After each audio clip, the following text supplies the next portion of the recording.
शारदीय नवरात्र का छठा दिन मां कात्यायनी का माना गया है। मां के इस रूप की पूजा नवरात्रि के छठे दिन की जाती है। धर्मनगरी काशी में मां का मंदिर सिंधिया घाट क्षेत्र के आत्मवीरेश्वर मंदिर के परिसर में स्थित है। भोर से ही श्रद्धालु मां के दरबार में आशीर्वाद के लिए उमड़ पड़े हैं। माता कात्यायनी को कुंवारी कन्याएं हल्दी का लेप लगाती आई हैं। मां के इस स्वरूप के बारे में मंदिर के पुजारी महेंद्र नाथ दुबे ने बताया कि मां देवताओं का कार्य सिद्ध करने के लिए महर्षि कात्यायन के आश्रम में प्रकट हुई और इसलिए इनका नाम कात्यायनी देवी पड़ा। कात्यायनी का ध्यान करने से सांसारिक कष्टों से छुटकारा मिलता है। मां भय से रक्षा करती है। मंदिर के महंत ये भी बताते हैं कि मां का ये मंदिर बहुत ही प्राचीन है।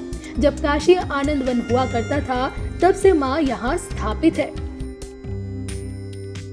मेरा नाम है महेंद्र नाथ दुबे और ये जो है कात्यायनी माता है।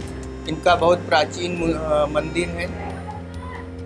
यहाँ हर नवरात्र में छठ वाले दिन इनके दर्शन का बहुत महत्व होता है और इनको जो है हल्दी और कुमकुम ये सब बहुत प्रिय होता है। कुंवारी लड़कियाँ अपना मनपसंद अच्छा वर पाने के लिए इनका पूरा शरीर में कुमकुम और हल्दी का लेपन करती हैं और इनको दर्शन करने से आदमी को धन धान्य सुख सौभाग्य पुत्र पुत्रादि सब कुछ की प्राप्ति होती है। और गुरु जी बात करें ये मंदिर कितना पुराना है? इसका ये तो क्या है? मंदिर तो बहुत प्राचीन है। आज जो है ये नवरात्र में नौ दुर्गा का दर्शन होता है। उसी क्रम में छठवें दिन षष्ठी के दिन माता कात्यायनी देवी के दर्शन का महत्व होता है। यहाँ पे चढ़ावे में क्या मिलता है? चढ़ावे में नारियल हल्दी और माला फूल अड़हुल का माला लोग चढ़ाते हैं। माता को बहुत प्रिय है। तो सुबह से ही मां कात्यायनी देवी के दर्शन को श्रद्धालु माता के दरबार पहुंच रहे हैं। श्रद्धा और आस्था लिए मंदिर पर भक्तों के आने का सिलसिला लगातार जारी रहा। धूप दीप नैवेद्य नारियल पुष्प को मां के चरणों में अर्पित कर भक्त आनंद की अनुभूति करते हैं। ऐसी मान्यता है कि मां को हल्दी और कुमकुम चढ़ाने से सभी मनोकामना पूर्ण होती है। खासतौर से मां को हल्दी और कुमकुम का लेप करने से कुंवारी कन्याओं को मनचाहा वर मिलता है।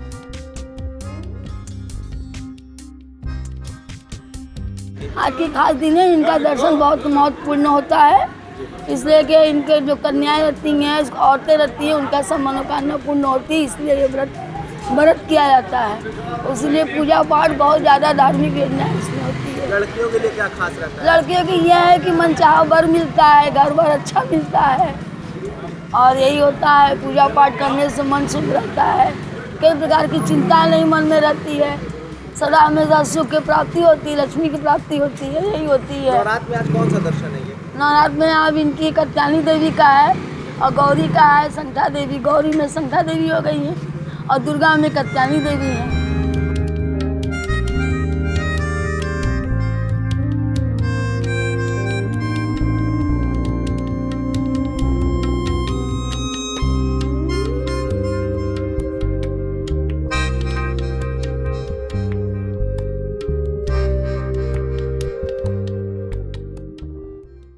ध्यान आया और विष्णु और माया भगवती या सम्मोहितो जगत, उन्होंने अपनी योग माया को याद किया और योग माया के आते ही उन्होंने अपना काम बताया।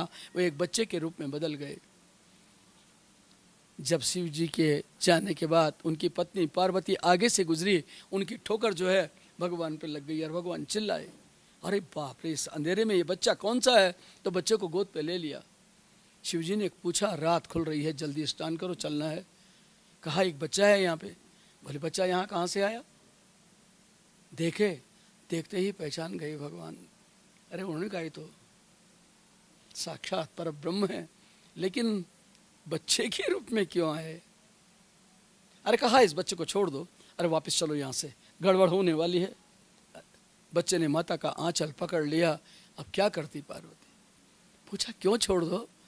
अरे बोले अभी तो हम, ये बच्चा है, हम बूढ़े हैं, थोड़ी देर के बाद हम बच्चे बनेंगे, ये बूढ़ा बन जाएगा, इसलिए इसको छोड़ दो। पार्वती ने नहीं छोड़ा और उसको साथ में लेके गई। कुछ समय तक बच्चा साथ में रहा। एक दिन माता ने पूछ लिया, पुत्र तुम्हें क्या चाहिए? उन्होंने कहा केदार दे दो। कौशब्द का अर्थ होता है पानी। समझा बच्चा पानी मांगता है तो लो पानी। और जैसे ही पानी देने को ही भगवान के जो हाथ थे दोनों खुल गए। नीचे ज्योतिर्लिंग था, सारा पानी उसमें गिरता चला गया। थोड़ी देर में ऐसा लगा कैलाश हिलने लगा। तो शिव भगवान शंकर जी ने आंखें खोल दी। सामने देखा भगवान नारायण के हाथ से पानी गिर रहा है और पार्वती पानी डालती जा रही है। तो सीधे उठ करके आए और भगवान के चरणों में गिर पड़े। हे नारायण, ये तो माता स्त्री है, यह आपकी माया से मोहित हो गई, इसलिए इसे पता नहीं चल रहा आप कौन है, आप अपना दिव्य रूप दिखाओ। तो भगवान शंकर जी की प्रार्थना से मुग्ध होकर के प्रभु ने अपना चतुर्भुज रूप दिखा दिया। लिखा है कि सहलाधिराज तनया न तयो न तस्तो, पर्वतराज हिमालय की पुत्री पार्वती न तयो न तस्तो, न चल सकी न रुक सकी, वैसे स्तब्ध हो गई। तो भगवान ने उनके हाथ खोल दिए। कहा माता, सबसे बड़ा स्थान जानते हो किसका होता है दुनिया में? माँ का होता है। माँ से बढ़ के दूसरा स्थान नहीं। मैंने तो आपको खाली अपने स्वार्थ के लिए ऐसा रूप बनाया। ऐसा है, आने वाले कलयुग की मुक्ति के लिए मेरे पास कोई साधन नहीं था, इसलिए मुझे बच्चा बनना पड़ा। और ऐसा है, मेरे हाथ से निकलने वाला जो जल है इसने 4 भाग किए तुम्हारे ज्योतिर्लिंग के। ये पूरा का पूरा जो केदार क्षेत्र है केदार खंड में बदलेगा। खंड मीन्स टुकड़े। ये 4 टुकड़ों में बच जाएगा। मेरे शरीर को धो करके जो जल निकला श्याम वर्ण का, वो यमुनोत्री कहलाएगा। आगे चल के मेरी पत्नी बनेगी। मेरे चरणों को धोने वाले गंगा जी सदा मेरे पाँव में निवास करती है। ये भूभाग 1 टुकड़ा उनका होगा जिसे लोग गंगोत्री कहेंगे। माता पिता पाँव में नहीं रहते, सर पे रहते हैं। आप हमसे ऊपर रहो, ये भाग केदार कहलाएगा। आज भी 11,500 फीट की ऊंचाई पे केदार है और आप बैठे हैं 10,000 फीट पे, ये बद्रीनाथ है। और जो बाकी का छोटा पीछे का हिस्सा है, इस पे मैं आने वाले कलयुग के लिए तप करूंगा। देखिए मेरा हाथ देखिए, यह है केदार, ठीक उसके पीछे आप बैठे हैं बद्रीनाथ। ये लेफ्ट हैंड में यमुनोत्री है, राइट हैंड में गंगोत्री है। ये चारों को मिलकर के केदार खंड हुआ।